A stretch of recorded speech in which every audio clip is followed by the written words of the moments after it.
Hello, my people. We are here today. We are appearing a different style. At least we have Sister Muna here today. They wanna. Yes, please, Sister Muna, go ahead and greet our people. Let's see what we can do with the network. Good morning.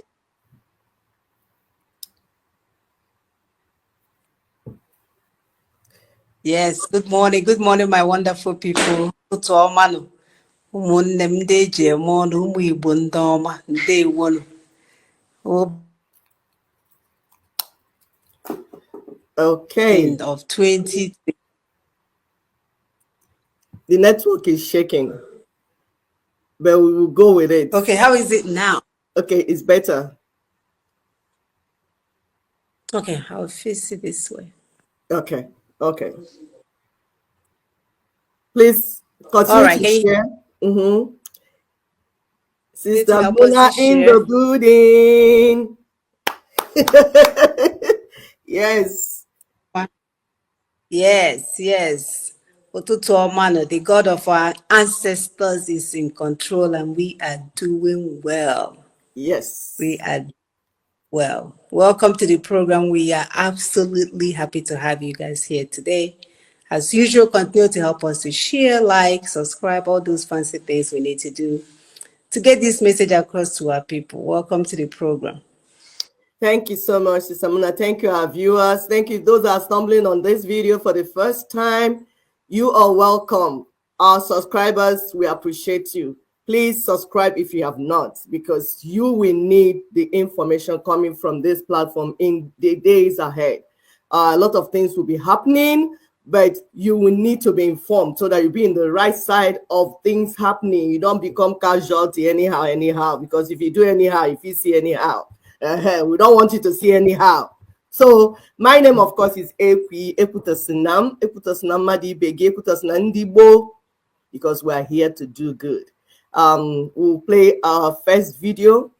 Those that are new to our content, we play videos. The essence of doing that is, one, to give our people an overview of what is happening in different places, because our target is to bring truth, tell you the problem, and then tell you the solution. So that's why we play different videos, and then we bring up our slides so that our people can learn. It's a teaching program. We are not just creating content for having fun. No. Our intention is to make sure our people know the truth and then teach them how to handle the truth. Because it's one thing to know the truth, it's another thing to know how to handle it. If you get too emotional about the truth, you might become a casualty, and it's unnecessary. So we will teach you what the truth is, and we will also teach you how to handle the truth, and then tell you what we're doing and your part in what we're doing and how we can resolve our issues, because it's doable. Thank you so much. So let me try to pull up the first video. So the first video is somebody telling us about what we already know. On this platform will tell you what colonialism has done to us, what neocolonialism is still doing to us. So we want to pull it up. Please, Sister Mona, continue to talk. Let me pull up the first video. First video, yes. Thank you so much. Welcome. You can see that the show that we have today is well loaded. Continue to help us to share. The more we know, the more we can do, right? We do not want to act out of ignorance, but rather being well informed will be our target goal, because once we are well informed, that means that we are armed with the right information to deliver the right goals. So I will let my sister pull the video. Yes, trying to pull it up. It came up, I saw it. Yeah, I saw it. It was not going where I wanted it to go. It froze. All right. Let's try. Okay.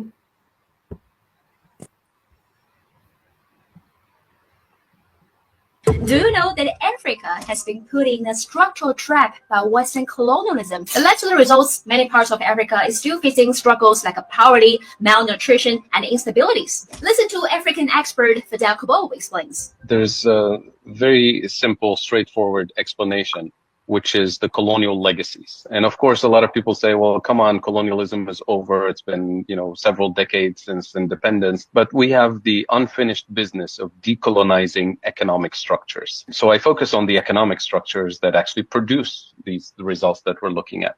So when it comes to the colonial role that was imposed on the African continent, it can be summarized in 3 basic points. Number 1, we're supposed to be the place for cheap raw materials for the industrialized world. We still play that role today. Number 2, we were supposed to be the place that consumes technology and industrial output from the global north. We still play that role today. And number 3, and most importantly, we're supposed to be the place where obsolete technologies, assembly line manufacturing that is no longer needed in the industrialized world is outsourced to us under the label of development, cooperation, job creation, technical assistance, all of that. But effectively what it does is that it permanently locks us at the bottom of the global value chain.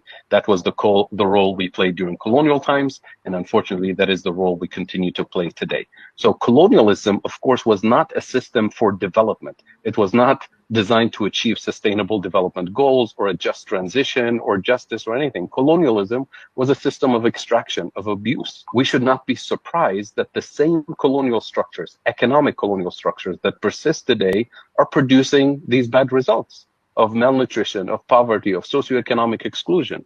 So that's why in the context of the just transition and the context of decarbonization, we always say we cannot decarbonize a system that hasn't been structurally and economically decolonized yet. And when it comes to kind of the visible manifestation of these problems, the issue of external debt, that is debt denominated in foreign currencies, in dollars and euros. It is a serious problem because it takes a huge amount of fiscal policy space that doesn't allow our governments to invest in the building blocks of development and prosperity, such as basic health and education and infrastructure, because we have to prioritize paying the external debt.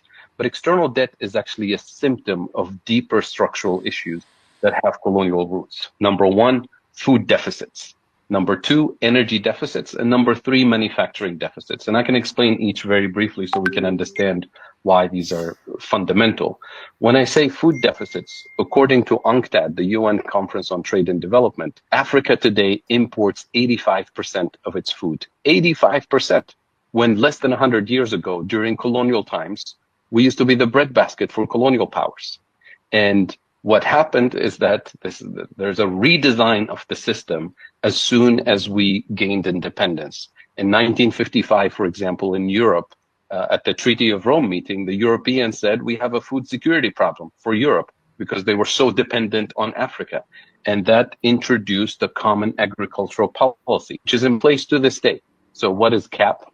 It's heavy agricultural subsidies to produce the core crops in Europe, such as corn and wheat and soybean and the core food security items. And of course, it wasn't just Europe that did that. It was the United States, Canada, Australia, the former Soviet Union, which is why Russia and the Ukraine today dominate the grain industry. And what it did is that it forced African farmers out of business because they couldn't compete with the subsidized wheat and corn coming from the global north. So we had to redesign our agriculture to specialize in cash crops for exports. Coffee, tea, tobacco, bananas, all the complementary items. So today we live in a world where we consume what we don't produce and we produce what we don't consume. And that's why we have real food insecurity on the African continent and the rest of the global south, obviously. So that's the food deficiency. Number 2, energy deficiency. When I say energy deficits in Africa, I include our biggest oil exporter on the continent. Nigeria today imports 100% of its gasoline, not by accident, by design. Angola, our second largest oil exporter, imports 80% of its fuel from international markets. So we're constantly denied the technology production, the technology for drilling, the technology for refining So we export crude oil, we import refined petrochemicals. You export the cheap stuff, you import the more expensive stuff. So you're always in a deficit situation. And finally, the manufacturing deficits, the fact that the only type of manufacturing base that we were allowed to have is the kind where we have to import the machines, we have to import the fuel to power the factories, we have to import the intermediate components to be assembled with low-cost labor, and we even import the packaging. So we end up with the value-added content of what we export is low value added, what we import is high value added. So you can double, triple, quadruple your export, you're always locked at the bottom of the value chain. And here's how it's manifested. You have these structural deficits, the most fundamental areas. As you know, no country can function without food, without fuel, without manufacturing. So we have structural trade deficits. And what structural trade deficits do is that they weaken our currencies relative to the dollar, relative to the euro. And with a weaker currency, anything I need to import the next morning, whether it's food or fuel or medicine, you import it at a higher price. So we literally import inflation in the most sensitive areas of the economy, therefore hurting the most vulnerable people in society. And that immediately forces our governments into a defensive position to protect the most vulnerable. So what do? We subsidize food, we subsidize fuel, which makes sense to protect the vulnerable, but you can't do that for 8 decades. And we ask our central banks to stabilize the exchange rate, to fight inflation. And the way they do it is by using a band-aid solution, which is borrowing more dollars. And that gets the external debt into a vicious cycle that is unsustainable, which means now the government is completely obsessed with prioritizing economic activity that will allow us to earn dollars as quickly as possible so that we service the debt. And we deprioritize economic activity that is actually transformational, that is actually the foundation of development and prosperity. And that is the essence of why we neglect so many of the priorities. And that's why a lot of the fiscal policy space that our governments have is dedicated to servicing the debt, which is by design the colonial architecture that was imposed on us. So that's why we say we can't really achieve the sustainable development goals or a just transition or any of the goals that we want to achieve under a system, an economic system that's still structurally colonized when we have economies that are technically steered from abroad. Subscribe for more analysis on world news. So you've heard it. Sister, do you have anything to add? Hello, Sister Mona, are you there? Yes. Girl, are you surprised? No, I'm not at all. This brother who's doing great work in identifying the issues, because a lot of us don't know what is going on. We know that something is going on, we just don't know what is going on. So he did well in articulating as to why we are not able to move forward. Yes, it's a system problem. Please, our viewers will manage whatever you see. Can you hear me still? Yes, I can hear. It's back again. Yes, go ahead. Okay. So I was saying that when we have to borrow for fuel and borrow for food and borrow for everything, you can see that you're not really building nothing. Rather, all you're doing is consuming. So which economy goes by consumption from other places? And to make it worse, we are not even producing enough. So we produce what we don't need, and then we buy what we don't really need. It's like double negative, any way you look at it. You know? So yeah, my brother did a good job in articulating that to our viewers. Yes, and what we've been telling our people is a system problem. Is a system problem. It's not, you have to bring one man to come and do this, or bring one woman to come and fix this. No, it's a system problem. So we have to fix the system. It's a new system we need. It's not even like managing the system or trying to see whether you amend the system. It is a colonial system. It's like slavery. What did you do to slavery? Transatlantic slavery. Did you amend it? You abolished it. So it's a colonial system. We need to abolish the system before we now start.